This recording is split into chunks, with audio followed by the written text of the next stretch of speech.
Hi, my name is Marcella Rhodes, and I'm the woman they left behind. No money, no passport, no warning. They said it was a joke, a silly prank, a misunderstanding. But I stood alone in a foreign square with a glittery child's backpack and an aching clarity. They didn't forget me. They erased me, on purpose. My sister Vienna was always the golden one, the one who charmed strangers and edited reality. She invited me to Italy to reconnect, said she missed her baby sister. But behind the curated smiles and rooftop dinners, something darker simmered beneath. I was the quiet one, the one who didn't complain, who handed over her side of the story in exchange for peace. Until that night. Until I saw my passport clutched behind her back in a group photo. Until I realized it wasn't just neglect, it was betrayal. So let me ask you, what would you do if the people who called themselves your family left you stranded for sport? Would you forgive them? Or would you finally tell the truth? We hadn't spoken face-to-face in nearly 2 years when Vienna sent me a picture of Positano at sunset. Rose-colored sky, turquoise waves, a white dress caught in the wind. The caption was simple. Come with us? Just like old times, my treat. It came at 3:14 a.m. I was still at my desk in Newark, sipping cold tea and reviewing an affidavit from a client trying to regain custody of her daughter. I worked at a legal aid clinic. We took what no one else did. Abuse survivors, undocumented families, the ignored. Vienna always made it sound like charity. I called it justice. But that photo caught me off guard. I hadn't had a vacation in years. The idea of someone, especially Vienna, wanting me there. It stirred something old. Hope, maybe. So I said yes. I requested time off, cobbled together savings, and packed a practical suitcase. Vienna met me at Florence Airport, in heels too tall for cobblestone. Her friends hovered like curated accessories. This is my baby sister, Marcy, she said.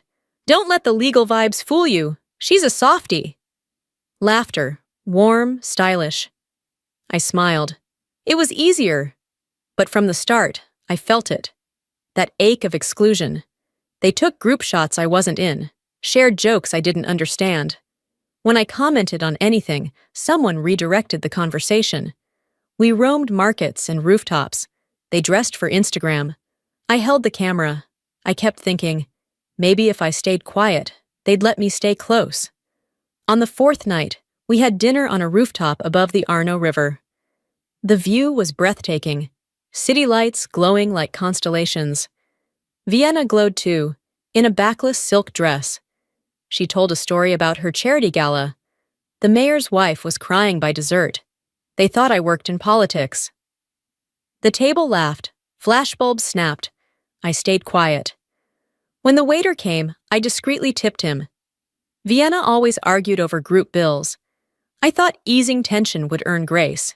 It never did. Then Dana, one of Vienna's louder friends, turned to me mid-dessert. Wait, don't you work with abused dogs? Or battered women or something? I set my fork down. I run a legal clinic for domestic violence survivors. She blinked. Oh, that's cute. Laughter again, but meaner this time. You know, I said evenly, I don't expect applause. But maybe don't reduce it to something cute. Vienna exhaled sharply. There it is, every trip. You and your feelings? God, Marcy, just grow up. Silence. Even the clinking stopped. I stood, didn't speak, didn't cry. I just walked away. The air outside was cool.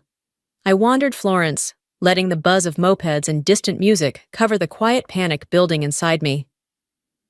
Around 11:30, I texted Vienna. I'll meet you back at the hotel in 20. I ducked into a cafe, bought a bottle of water, and stood under a flickering street lamp until I felt calm enough to return. When I got back, the lobby felt wrong. The lights too bright, the clerk too quiet. Room 328, I said. He hesitated. Your party checked out about 40 minutes ago, left luggage for a shuttle pickup. My mouth went dry. No, they couldn't have. I'm with them. He shrugged. Sorry, they didn't mention anyone else. I ran upstairs anyway. My card didn't work. I tried again harder. Nothing. Inside that room, locked to me, were my passport, wallet, charger. Vienna had said she'd keep it all together. I ran back down, Called Vienna. Straight to voicemail. Dana. No answer. I opened the wrong bag I'd grabbed in the chaos, leaving dinner. Not my leather one. This was cheap. Glittery. Inside was one folded note. Try not to cry, it's embarrassing. I stared at it like it might catch fire. They didn't forget me. They planned this. The bench I found was cold. Worn stone beneath my spine, metal armrests digging into my ribs. Florence was beautiful, but that night it felt like a museum I'd been locked inside. Closed off, curated, and silently accusing. I hadn't cried yet. Not fully. Something about shock makes your body hold its breath. Instead, I sat with that glittery pink backpack in my lap, like a cruel joke I couldn't return. The fake leather smelled like bubblegum and plastic lies. My phone had 8% battery left, no bars, no Wi-Fi unless I hovered outside cafes. I searched for Vienna's number. Straight to voicemail, tried Dana, nothing. The group chat, Florence 4, had vanished. I refreshed, confused, then horrified. Not silent, gone. They had removed me. Instagram loaded slowly. Vienna had just posted a boomerang of her and Dana clinking cocktails at a train platform, matching hats, smiling. The caption read, "When dead weight disappears on its own, hash good vibes in Lee." Just beneath it, a red heart emoji from our mother. My fingers clenched the edge of the bench. I clicked into Mom's profile. No message from her. Not even a, "Where are you?" I opened the last photo we'd taken as a group. The rooftop dinner. Vienna's hand was curled behind her back, half hidden from the lens, but unmistakable. My passport. She'd held it the entire time. I whispered to the pigeons and the cobblestones and the ghosts of Roman gods, "You don't get to erase me, Vienna." Florence didn't answer. In the morning, the tourists returned. They walked past me with camera straps and matching backpacks, murmuring about gelato and light angles. One little girl pointed at me and asked her mother something. Her mom responded softly, and they moved along. I stood slowly, my muscles aching from the bench, checked my jacket for my wallet. Gone. Double-checked the childlike backpack. Only a cheap lip gloss and a single-breath mint inside. I headed toward the Tourist Information Center, clutching my dying phone and the pink backpack like it was evidence in a trial I hadn't agreed to. The woman at the desk didn't speak much English, but she understood the key words. Passport stolen, sister gone, no wallet. She offered me a charger, told me to wait. I sat on a cracked plastic chair near a display of dusty brochures. My phone slowly glowed to life. Still no messages, still no calls. I opened WhatsApp again, hoping for a mistake. Nothing. Then Instagram buzzed once more. A tagged photo, Vienna. This time, brunch. Bright mimosas. The caption, "Best trip ever with real family." They had cropped me out. I knew that photo. I was there. You could see the edge of my sleeve in the corner. In the comments, someone asked, "Did the moody one finally go home?" Another wrote, "She had no vibe, just tension." And my mother had replied, "Sometimes it's better when one person takes space." I felt my stomach turn to acid. My thumb hovered over the screen, but there was no one left to call, not even her. I kept thinking back to the previous year, when Vienna launched her candle business and asked the family for support. I offered, quietly, to co-sign the loan. She didn't ask me to, but I wanted to help. She laughed. "I'd rather tank my credit than tie it to you." She said I brought drama, that I made everything complicated, and I believed her. For a long time, I believed I was too much, too sensitive, too serious.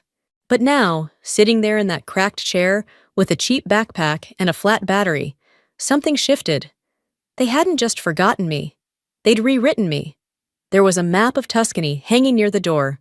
My eyes followed the winding rail lines. One headed south, toward Rome, and I saw it, 2 paths. Option 1, embassy, waiting rooms, shame, and silence. Option 2, find them, say nothing, let them see me, let them hear me, not with screams, with presence. I stood up and whispered, "If I let this slide, it never ends." The woman behind the desk returned, handed me 20 euros and a charger. She smiled. She didn't ask questions, but she looked at me like someone worth helping, and that was enough. I thanked her in broken Italian. She nodded. I walked toward the train station with 20 borrowed euros in my pocket and something heavier in my chest. The belief that maybe I didn't have to disappear to survive. At the station, the line was long. A honeymoon couple argued about seat assignments. A child threw crackers. I clutched the cheap backpack tighter, like I might use it to shield myself if someone else tried to erase me. When it was my turn, I stumbled through Roma Termini and Solo Ticket. The clerk was kind, offered me second class, no seat reservation. I nodded, paid in coins and kindness. On the train, I sat by the window and stared at the countryside. It looked peaceful in a way I didn't trust. A young woman in uniform sat across from me, noticed the tear tracks on my face, and silently handed me a napkin. She said softly, "Bad day?" I nodded. "Family." I let out a bitter laugh. "Yeah." She told me about her brother, who hadn't spoken to her since she left the family business. How her mother called her selfish. How her sister said, "You think you're better than us." Her story settled over me like a warm blanket. Not because it fixed anything, but because I wasn't alone. When the train pulled into Rome, the platform was packed. The air smelled like old coins and hot pavement. The woman stood up, straightened her blazer. "If you need anything," she said, "come to the Ria Hotel. I work the evening shift." She handed me a folded card with her name on it. "Don't let them write your ending." I thanked her. She was already gone. The Roman sky stretched above me, amber and low. I took a breath. They thought they'd left me behind. They were wrong. The Ria Hotel looked like it had been plucked from a magazine spread. Glass and marble, minimalist lobby, staff in tailored navy blazers. I stepped in with dirt on my sneakers and frizz in my hair, clutching a glittery child's backpack that didn't belong to me. The front desk clerk gave me a glance, both polite and suspicious. "Do you have a reservation?" he asked, fingers already on the keyboard. "No, but—" I lowered my voice. "My sister's staying here, Vienna Rhodes. She's with a group." He typed something, paused. "I'm sorry, I don't see anyone under that name." I swallowed. "Try Dana Cordy or Ria Maxwell." A flicker of recognition passed over his face. Then, "They aren't accepting calls. Would you like to leave a message?" "No, I need to see them." His face settled into a firm smile. "I'm afraid I can't help you with that." I turned away, breath shallow, heart starting to pound. I had come all this way. I had nothing left to lose. And then... Wait. I turned. It was her, the woman from the train. No apron this time. She wore a blazer, her name tag shining. Leah. Her eyes widened when she saw me. "You're her sister," she said under her breath. I froze. "Yes." She looked over her shoulder, then reached into her pocket and pulled out a key card. "She dropped this in the elevator. I was going to turn it in. But I figured you needed it more." I took the card, fingers trembling. "Thank you." She gave me a small nod and stepped away. I walked slowly toward the elevator, my heart pounding so loudly it felt like a drumbeat in my ears. The elevator dinged. I stepped in, pressed the button. The keycard still felt warm in my hand. Room 906. The hallway smelled like citrus and money. I moved quietly, carefully, like I was stepping through a memory. I reached the door, took one breath, slid the card, click. Voices spilled into the hallway. I didn't step inside. I stayed just outside the doorway. "I swear," Dana was saying, "it's like a weight has been lifted." "Oh, please," Vienna replied. "She acts like a martyr, but all she does is bring everyone down. I mean, didn't our parents give her, like, 10 grand for some emergency because she couldn't keep a job?" "Only because they felt guilty," Ria chimed in. "She didn't earn it. She doesn't do anything." Laughter. That familiar, acidic kind. I stood frozen.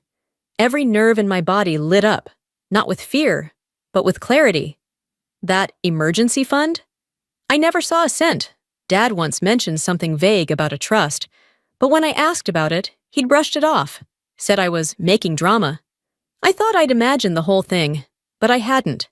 They weren't just mocking me. They were narrating a version of my life, where I was lazy, useless, disposable. I backed away slowly, heart pounding, eyes burning. I placed the keycard down gently at the end of the hallway, right where someone would find it. Outside, Rome was beginning to darken. Lights flickered on in windows. Conversations poured into the streets. I didn't cry. I didn't scream. I walked. When I got back to my tiny hostel, I opened my laptop. I stared at the blinking cursor. The silence in the room was so thick, it felt like fog. And then I wrote, "Family doesn't abandon you in a foreign country. They don't toast to your absence. They don't crop you out of memories and call it healing." I hovered for a second. Then I pressed post. It wasn't about going viral. It was about being heard. Within the hour, it had over 700 likes. 3 hours later, 2,000. Comments from strangers poured in. "This happened to me." "Your sister sounds like mine." "My mother did the same." "You're not alone." Someone even wrote, "I know that brunch spot in Rome. They look fake smiling without you." And then the backlash came. A new email. "Take that down, now," from Vienna. Then a voicemail. "You're making us look horrible. What is wrong with you?" A second voicemail. Mom's voice, flat and tight. "You always find a way to play victim. We took you on that trip to reconnect. And this is how you thank us?" It didn't stop there. My work phone rang. HR. Meredith from People Ops. "We received an anonymous tip, Marcella, about emotional instability. Just a temporary hold on your access. Protocol, you understand?" I didn't need to ask who sent it. I didn't cry this time. I pulled up the message threads, screenshots, the posts, the group chat where they called me dead weight. I attached them to an email, along with a recommendation letter from my therapist written during my sabbatical. Subject line, "For context." I stared at the screen and thought about what Vienna said in that hotel room. "She doesn't do anything." So I wrote one more sentence. "They say I'm a burden, but I carried more than they'll ever know." I hit send. Then I checked LinkedIn. Reposted the story there too. Clean, professional. Added one final sentence. "Character isn't built in a quiet family. It's revealed when you survive a loud one." This time, the silence after I posted wasn't hollow. It was still, like the air before a storm hits back. The fallout spread fast, faster than I expected. Within a day, my inbox was flooded. Some wrote to share their own family betrayals. Others sent warnings. One message stood out. "I think you just exposed my cousin's exact story. Your sister is toxic. Want proof?" It came from a UX designer in London, Alessa Crowley, mutual friends with Vienna. Within minutes, she sent screenshots. Vienna's old group chats, mocking me years ago, planning how to phase me out during family holidays. "She acts like we owe her love just for existing," Vienna had written. I stared at the messages, stunned. I'd been bringing soup to my dad after surgery while she typed that. We met for coffee the next morning. Alessa handed me a USB drive. Photos Vienna deleted from the family drive. She blurred you out, cropped you on purpose. I opened them later that night. Me, again and again. Cut off, turned away, like I never mattered. So I posted one of them. No caption. Just 3 words. The girl removed. Comments poured in. A cousin tagged in. "Oh my God, they did this to me too." I was removed from the family chat, then re-added. Then came the message from Mom. "What are you trying to do to this family?" I finally replied. "What I should have done 10 years ago. Tell the truth." And I meant it. The day I checked out of the hostel, the front desk clerk said, "Someone's here asking for you." I already knew who it was. Vienna stood by the lobby window, sunglasses on, posture perfect, like always. But she didn't look powerful anymore. She looked cornered. "You went too far," she said, skipping any hello. "You made us look terrible." I stayed seated, calm. "You stranded me in a foreign country. That was too far." She offered a deal, take the post down, and she'd smooth things over with Mom. I laughed. "You still think I care about getting back in?" Then I pulled out my phone and tapped the screen. "Lisa, you're on speaker." My attorney's voice filled the air. "We've identified Vienna as the person who submitted false power of attorney forms in your mother's name." Vienna's face drained. Her hands trembled. "You wouldn't drag us through court." I stood. Watch me! That night, as my plane took off, I didn't feel triumphant. I felt free. Not from them. From the silence. Some say blood is thicker than water, but sometimes blood is the thing that tries hardest to drown you. And walking away, that's how you learn to breathe again.